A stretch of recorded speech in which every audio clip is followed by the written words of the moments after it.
मेरी आप लोगों से लास्ट बात तब हुई थी जब मैं कामाख्या से होके आई थी। उसी दिन रात को मैंने आके आप लोगों से शेयर किया था कि वहाँ पे नवंबर से जो बलि रोकने की कोशिश की जा रही है बहुत एक्टिवली, जनवरी में जाके वहाँ पे जब मैं गई उस दिन, तो 7 बजे जो बलि शुरू हो जाती है वो 11 बजे तक, जब तक मैं वहाँ रही बलि नहीं हो पाई। किसी वजह से वहाँ सिर्फ नारियलों की बलि हो रही थी। मैंने खुद माँ को 1008 नारियल की बलि दी और बहुत लोग उसी प्रेरणा में चल रहे थे।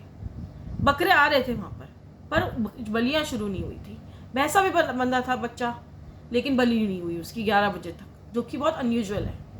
जब मैं वहाँ से निकली हूँ, मैं ब्रह्मपुत्र पे गई हूँ और फेरी में बैठी थी और मैं शिव जी के मंदिर जा रही थी। लेकिन मेरे को उस समय, जिस समय बलि दी, उसी समय सामने मेरे दूसरी फेरी में वो गंदी एनर्जी जो बलि लेती है वो बता के गई, मैंने ले ली बलि, तू नहीं रोक पाई। जब तू निकली वहाँ से, मैंने उसके बाद बलि ले ली, मैं वही हूँ। माँ ने मुझे जो प्रेरणा दी है, जो अपना सच बताया है कि वो बलि नहीं लेती, वो पूर्णतः सात्विक है, प्योर है और बहुत कोमल है, और उसका हृदय कांप जाता है जितनी बार बलि रहती है। लेकिन किसी ने, ये प्रथा ने, नरकासुर ने शुरू करी ये प्रथा, और जो उसका गुरु था, क्या नाम था गुरु का, बंद करो एक मिनट, और गुरु वशिष्ठ से जुड़ी कुछ बातें हैं जिस वजह से माँ कामाख्या, तारा माँ, ये सब महाविद्याएं इस बलि के चक्करों में फंस गई, डाली गई, क्योंकि उनको पता था कि कैसे माँ को डिस्ट्रॉय करना है, माँ के सुंदर स्वरूप को डिस्ट्रॉय करना है, जिसमें वो हर जीव को भरती हुई। और ये दुनिया आप सोच ही नहीं सकते कितनी सुंदर थी। अब मैं अगर उस बात पे आऊँ, माँ ने जो मेरे को परसीव कराया कि उसके साथ जितनी बार वहाँ पर ढोल बजता है बलि के पहले, उसके माँ के हृदय में कैसे होता है, और वो गंदी एनर्जी तो इसको बिल्कुल माँ के पास बिठा दिया है, उसके साथ वो कैसे खुश होती है कि अब मुझे बलि मिलेगी, मुझे मांस मिलेगा। माँ के प्रांगण में जो बच्चों के, उसके खुद के शीश डाले जाते हैं, उसको कैसे फील होता है। जिसकी कोख से सब निकले, उसी के बच्चों को काट के उसकी कोख के पास रख रहे हो, कैसा फील होगा उसको। तो वो मैं बार बार परसीव करती हूँ, जितनी बार परसीव करती हूँ, आप लोगों से शेयर करती हूँ। पर उस दिन जो मैंने उस एनर्जी के साक्षात दर्शन किए, गंदी एनर्जी के, उसका मैंने इस तरह भुगतान भुगता कि मैं 1.5 महीने से बिस्तर पे पड़ी, बुखार में, उतर नहीं रहा बुखार, बड़ी सारी दवाइयाँ भी कर ली, माँ भी आती है, वो गंदी एनर्जी भी दक्षिण दे के जाती है। मैंने बहुत चीज़ें उस तरीक़ों से भुगता है इस 1.5 महीने में। मेरे रिश्तों में कलेश आए हैं बहुत, मेरे घर वालों ने भुगता है हर तरह से, मेरे काम पे रोक लगी है, मेरी माँ की एनर्जी पे वार हुआ है, मेरे हर तरह से, जिस तरह से मुझे तोड़ा जा सकता है, हर तरह से वार हुआ है। लेकिन बात ये समझ में आई मुझे कि बार बार होके माँ एक ही बात बताती है कि उसके साथ सही ढंग से, जैसे उसे चलाना चाहिए, जैसे उसके पास शरण में जाना चाहिए, वैसे नहीं जा रहे हैं।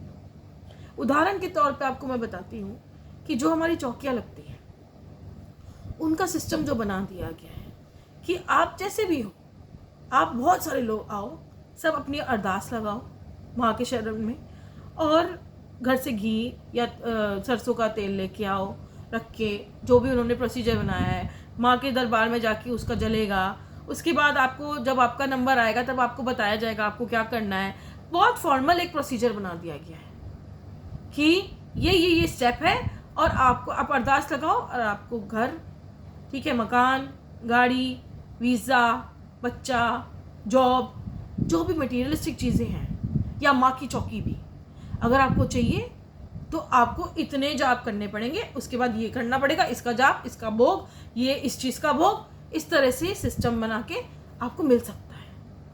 अब आप खुद सोच के देखिए, माँ की चौकी या माँ का आना किसी के शरीर में कोई छोटी बात नहीं है, हो ही नहीं सकता। लेकिन अगर उस इंसान के खुद के क्या कर्म है, पास्ट लाइफ के, उसकी पास्ट लाइफ की वाइब्रेशन क्या चल रही है, उसका कोई बैकग्राउंड, कोई रिलेशन कौन से देवी देवता के साथ है, कौन से सप्त ऋषियों के अंडर आता है, वो कौन से कुलदेवी के अंडर आता है, और वो कितने पवित्र हैं, या उनके साथ कोई श्राप तो नहीं लगा। कुछ भी चीज़ें बिना देखे चौकियाँ दी जा रही हैं, बांटी जा रही हैं, सिर्फ गुरु धारण करके, बिना उस इंसान के, हर इंसान को उतना टाइम दिए कि आपको अगर बच्चा नहीं हो रहा है, आपके पास अगर घर नहीं बन रहा है, आपके परिवार में अगर क्लेश है, तो उसका असली रीज़न आपका क्या है, खुद का रीज़न क्या है।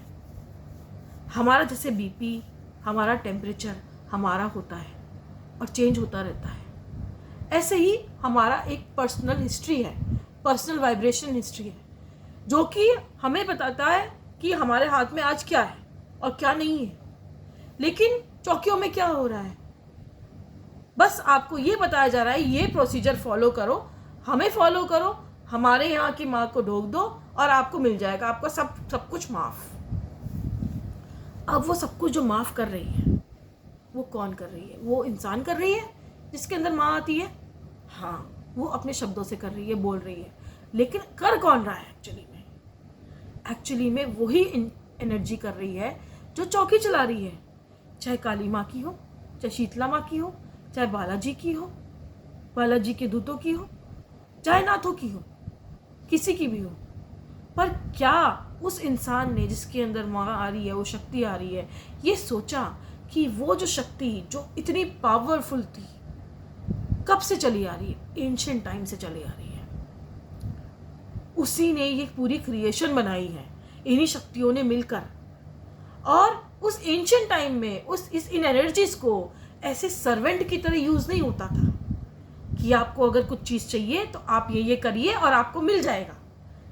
आप जयकारा लगवा रहे हो उसी एनर्जी का और आप सोच रहे हो उसे बहुत बड़ा बना रहे हो, पर क्या आप उसे बड़ा बना रहे हो? क्या उस सामने जो इंसान आया है उसको आप पश्चाताप बता रहे हो, उसके पुराने कर्मों को देख के बता रहे हो कि आपने ये किया था, आपसे ये गलती हुई, इस वजह से आज आपके पास ये नहीं है। आप पश्चाताप करिए, आप साधना करिए प्रॉपर तरीके से। हम साधना क्या बताते हैं? मंत्र जाप, बीज मंत्र जाप। बीज मंत्र जाप तो वो एनर्जी को धारण करने के लिए, बड़ी एनर्जी को। पर क्या वो बड़ी एनर्जी इतनी छोटी हो गई कि बिना प्योरीफाई हुए, बिना अपने कर्मों को धोए आप उसको सीधा उसका जाप शुरू कर दोगे? और बाकी सहायक एनर्जीज जो है, क्योंकि आपको पूरा सिस्टम समझ में आ गया है कि कौन एनर्जी किसके साथ चलती है, तो पूरा इतना सिस्टम बना दिया है गुरु के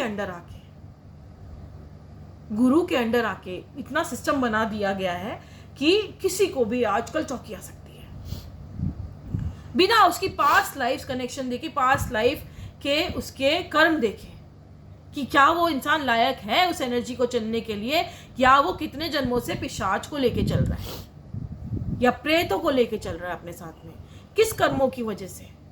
उतना टाइम, उतना मार्गदर्शन नहीं दिया जाता सामने वाला जो इंसान आ रहा है, क्योंकि हमें पता है वो भाग जाएगा। कोई नहीं चलना चाहता है इतना, कोई पश्चाताप नहीं चलना चाहता, कोई नहीं ये कड़वे शब्द जानना चाहता कि आपने क्या पाप किए। आपको खुद ही दर्शन कराएं, हम नहीं बताएंगे, आपको खुद दर्शन कराएंगे। और सही रास्ता लेके चलो, साधना करो, पहले अपने आप को स्वच्छ करो, प्योरिटी में आओ, बीइंग्स को खिलाओ, जितने जीव जंतु उनको खिलाओ, उनकी सेवा करो, उनकी बलि मत दो। लेकिन हाँ, तेरे 4 बकरों की बलि दे दे, तेरा काम हो जाएगा। इतनी सस्ती हो गई है एनर्जीज। आप कौन सी एनर्जीज की बात कर रहे हैं? 10 महाविद्याओं की,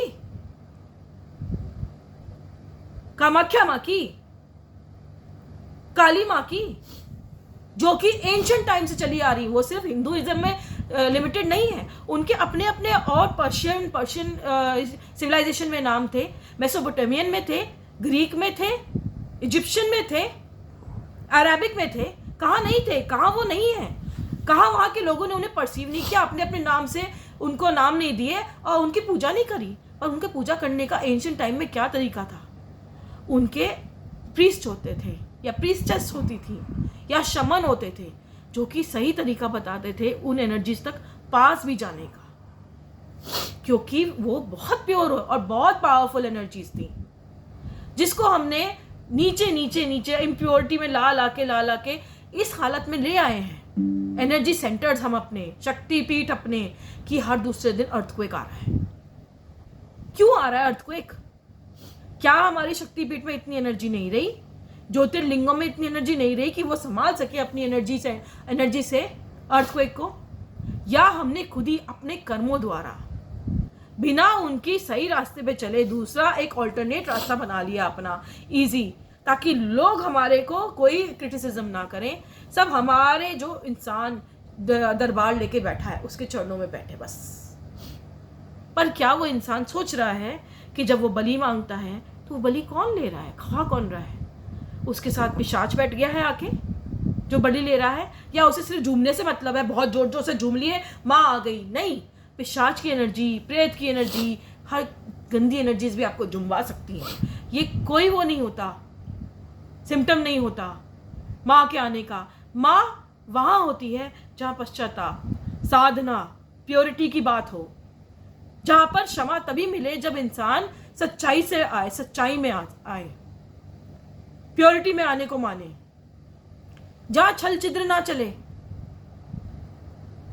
त्रिया चरित्र ना चले, पॉलिटिक्स ना हो, पावर प्ले ना हो, वहां माँ होती है अपने प्योर फॉर्म में। वरना वो छुप जाती है क्योंकि वो बहुत प्योर है।